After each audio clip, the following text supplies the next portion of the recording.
ప్రతి ఒక్కరూ మనం అనుకుంటాం లైఫ్ అంటే వాడిదిరా, కాలు మీద కాలు వేసుకొని కూర్చుంటున్నాడు, కాలు మీద కాలు వేసుకొని జీవితం సాగిస్తున్నాడు అని చెప్తారు. సో నిజంగా మీకు కాలు మీద కాలు వేసుకునే రోజు రావాలంటే మీ కాళ్ళ కింద ఉండే భూమిని నమ్ముకోండి. సో ఎవరైతే భూమిని నమ్ముకున్నారో, ఎవరైతే భూమిపై పెట్టుబడి పెట్టారో వాళ్ళు మాత్రమే ఈ రోజు కాలు మీద కాలు వేసుకొని హాయిగా బతకగలుగుతున్నారు.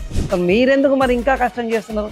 మరి ఈ విషయం తెలిసి కూడా మనం ఇన్వెస్ట్ చేస్తలేము అంటే భగవంతుడు కూడా ఈ భూమి మీదకి వచ్చి మిమ్మల్ని బాగుపెట్టాడు. సో మీరు నిజంగా లైఫ్లో బాగుపడి మీ ఫ్యామిలీ మొత్తం కాలు మీద కాలు వేసుకొని కూర్చొని బ్రతికేలా ఉండాలంటే మీరు ఇప్పుడే లేచి భూమిపై పెట్టుబడి పెట్టండి. సో ఆ భూమిని నమ్ముకోండి. ఆ భూమి మీ ఫ్యామిలీని బలంగా చేసి మీకు కావాల్సిన భద్రత ఇస్తూ భవిష్యత్తుని పునర్నిర్మాణం చేసే శక్తి ఎవరికైనా ఉంది ఈ ప్రపంచంలో అంటే అది భూమి మీ దగ్గర ఉన్నప్పుడు మాత్రమే. ఎందుకు ఆలస్యం? ఇప్పుడే అందుకోండి ఉన్న అవకాశాలన్నీ. మనకున్న regional ring road is the best option. ఇంతకు మించి మళ్ళీ ఒక రింగ్ రాదు, మన లైఫ్ టర్న్ కాదు. So if you want turn your life please do invest in regional ring road. భవిష్యత్తులో ఖచ్చితంగా మీరు మీ ఫ్యామిలీ చాలా సంతోషంగా హ్యాపీగా ఉండే అవకాశం ఉంటుంది. And do invest in real estate and create a legacy for next generation. And good luck.